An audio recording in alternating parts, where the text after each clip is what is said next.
Bonjour, j'espère que ça va depuis la dernière fois. Moi ça va, Hamdoullah. J'espère que la famille, ça se passe bien, les tantes, les oncles et tout ça. Aujourd'hui je reviens pour vous parler d'un truc assez spécial. En fait ça faisait quelques temps que j'y pensais, mais comme vous me connaissez avec ma régularité légendaire sur YouTube, voilà, ça ne s'est pas fait en temps et en heure. J'avais en fait entendu parler d'un petit cas assez spécial que je me disais qu'il serait intéressant de parler en vidéo avec vous. Alors, il faut savoir que nous avons en tant qu'être humain des cheveux qui poussent sur notre tête. Donc ça, je ne vous apprends rien. Maintenant, il faut savoir que le cheveu a aussi plusieurs anomalies. Donc, notamment la calvitie qui se caractérise par le fait d'avoir des cheveux blancs. Donc, certains d'entre vous sont peut-être déjà passés par là. Vous avez le rutilisme qui est en fait le fait d'être roux. Donc, en gros, le rutilisme est considéré comme une anomalie du cheveu. Pour moi, est problématique honnêtement parce que je pense que chacun a une nature de cheveux, une texture de cheveux, une couleur de cheveux qui lui est propre et donc c'est quelque chose qui est unique, c'est quelque chose qui le caractérise et pour moi c'est pas une anomalie, mais voilà, ça c'est encore pour vous parler du vocabulaire qui est utilisé dans le milieu de la coiffure pour parler de certains types de cheveux.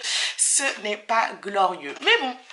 Pour parler d'un cas un peu plus précis en fait en termes d'anomalie du cheveu, j'ai trouvé le cas d'une petite fille qui s'appelle Sheila Madison, donc qui a actuellement 9 ans et qui est atteinte du syndrome du cheveu incoiffable. Qu'est-ce que c'est le syndrome des cheveux incoiffables? En fait, je vous mettrai une petite photo de la petite chérinette juste ici. C'est une anomalie qui a été découverte en 1973 par un chercheur toulousain, il me semble. Aujourd'hui, il y a à peu près une centaine de cas qui sont recensés dans le monde. C'est pas une anomalie très répandue, mais ça touche en particulier les enfants. Donc les enfants, généralement de la naissance jusqu'à à peu près une dizaine d'années. On a rarement vu de cas dépasser cet âge-là. L'état du cheveu change au fur et à mesure que la personne grandit et c'est ce qui se passe en vérité pour la plupart des gens. Donc il y a des personnes qui vont observer plus de volume ou une perte de volume ou je sais pas, peut-être qu'ils étaient blonds en étant petits et aujourd'hui ils sont bruns. Enfin, vous voyez, le cheveu a tendance à quand même changé pas mal de fois. La petite Sheila, comment elle s'en sort dans la vie en fait? Donc si vous voulez, elle est partie voir pas mal de spécialistes. Ce qui se passe, c'est que son cheveu est un peu hirsute en fait. Elle a le cheveu qui peut être vu comme un cheveu afro. Comme vous le savez, nos cheveux afro ont tendance à défier la gravité et à rester vachement en l'air. C'est le pouvoir magique du cheveu afro. Et cette petite fille, elle a un peu cette caractéristique là. C'est vraiment la forme du cheveu qui fait que son cheveu a cette texture là, cette forme là. Ses parents disent que son cheveu est très sec, qu'ils ont du mal à la coiffer parce que les produits ne fonctionnent pas forcément, qu'ils n'arrivent pas à trouver quelque chose pour aplatir son volume. Ses parents quand même sont dans une optique où ils veulent qu'elle s'accepte avec ses cheveux naturels et qu'elle n'ait pas de complexe. Moi sur son Instagram, parce que du coup j'ai été faire ma stalker, je suis partie voir, j'ai vu que il y avait des fois où elle se faisait faire des tresses et que ça fonctionnait tout à fait bien et que évidemment en fait je pense que tout simplement c'est un type de cheveux.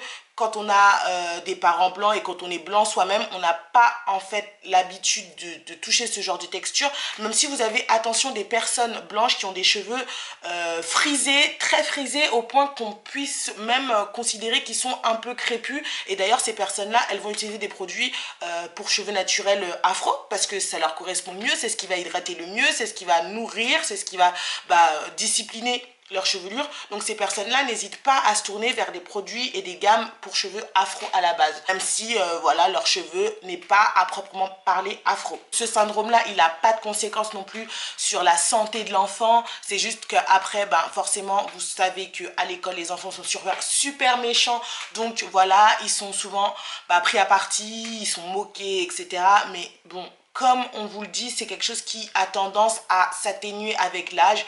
Donc, on peut se dire que vers 14 ou 15 ans, elle n'aura plus ce problème de cheveux en folie, quoi. Le pire, c'est que là, je viens de tomber sur un article qui me dérange, hein, je vais vous le dire, par rapport à la petite Sheila. Donc, c'est sur le site positiveur.fr. Donc le syndrome de Struwwelpeter n'a pas de graves conséquences sur la santé des enfants, mais le moins que l'on puisse dire, c'est qu'il lui offre un look très original. Et pour cause, cette maladie génétique rare, aussi appelée syndrome des cheveux incoiffables, fait pousser une chevelure couleur paille, sèche, crépue et désordonnée. Moi, ce qui me dérange, c'est que vous avez un peu pratiquement que des mots péjoratifs pour caractériser en fait le cheveu de la petite que je vous remets en photo juste là, hein. Et c'est vrai que vous associez des mots tels que couleur paille, sèche, crépue et désordonnée, vous n'avez pas l'impression qu'elle vit sa meilleure vie, la petite, là. Vraiment pas. Ils disent aussi que ses cheveux ne peuvent en aucun cas être aplatis ou arrangés, ce qui, moi, comme je vous ai dit, après avoir vu les photos sur son compte Instagram où elle se faisait faire des coiffures avec des tresses, etc., on peut bien sûr dompter la coiffure, mais encore faut-il le savoir. Et ça, en fait, c'est quelque chose que je dis souvent à mes clientes, c'est que, honnêtement, quand on sait ce qui fonctionne sur notre cheveux, bah, c'est plus un problème en fait. Il y a un communiqué qui a été publié par un site qui s'appelle INSERM, donc qui parle un peu plus du syndrome du cheveu incoiffable. Pili trianguli et canaliculi, c'est bien ça. Ok, d'accord. Je mettrai un peu une photo de ce que ça ressemble en vérité, le syndrome là.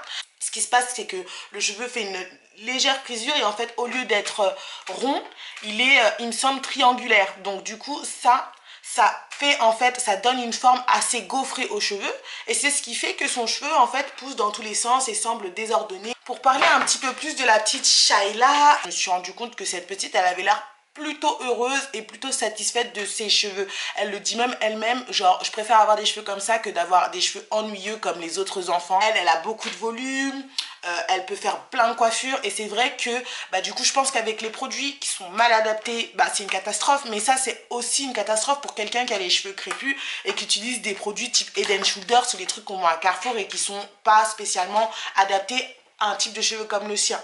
Moi, la vie de moi me connaissant, je sais que je peux coiffer la petite. Emmener la petite, ça dépend énormément bah, du milieu où elle a grandi, où je pense que en Australie, bah, forcément, il n'y a pas, je pense, autant de coiffeurs afro-compétents, mais de toute façon, vous me direz, sur Terre, est-ce qu'on a un nombre incroyable de coiffeurs afro-compétents?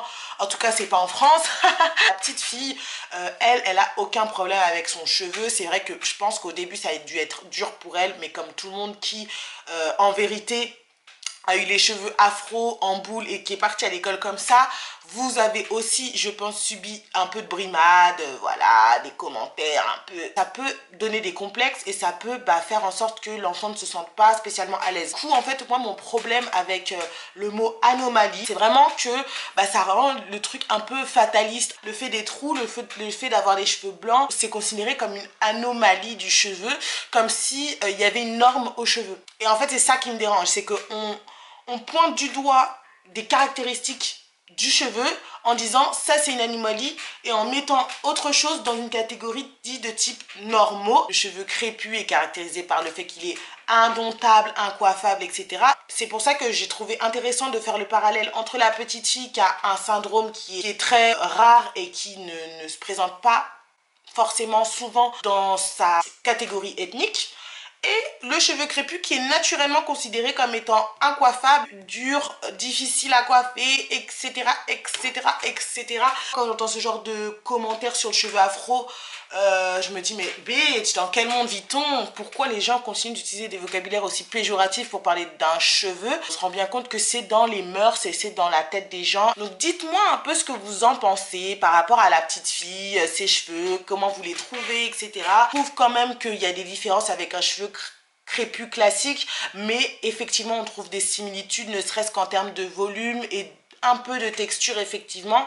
Après c'est vrai que son cas là est vraiment particulier et il se prouve aussi que moi j'ai pu constater que certaines personnes avaient sur une zone très restreinte en fait un type de cheveux différent, un type de cheveux qui était peut-être plus frisé. Généralement c'est vraiment au milieu de l'arrière de la tête, là vous avez tous un cheveu qui est un peu plus crépus, un peu plus dru. Et justement je lisais un article sur cette petite fille et sur cette anomalie justement, qui disait que pour être reconnue en tant que telle, en tant qu'anomalie, il fallait que ça couvre à peu près plus de 70-80% de la chevelure totale. Donc il se peut aussi que certaines personnes soient affectées par ce syndrome, mais uniquement sur quelques zones.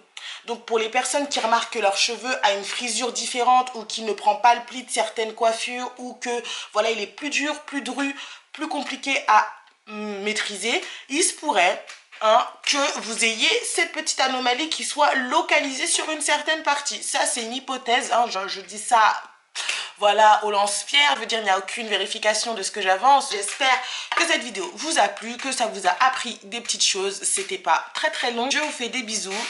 Je vous dis à la prochaine. N'hésitez pas à vous abonner, à mettre un petit pouce j'aime parce que ça fait toujours plaisir. Je ne le dis jamais dans mes vidéos, mais bon, il est un peu temps de faire ma propre pub quand même pour développer cette chaîne. Voilà, n'hésitez pas à me suivre sur Instagram. À la prochaine!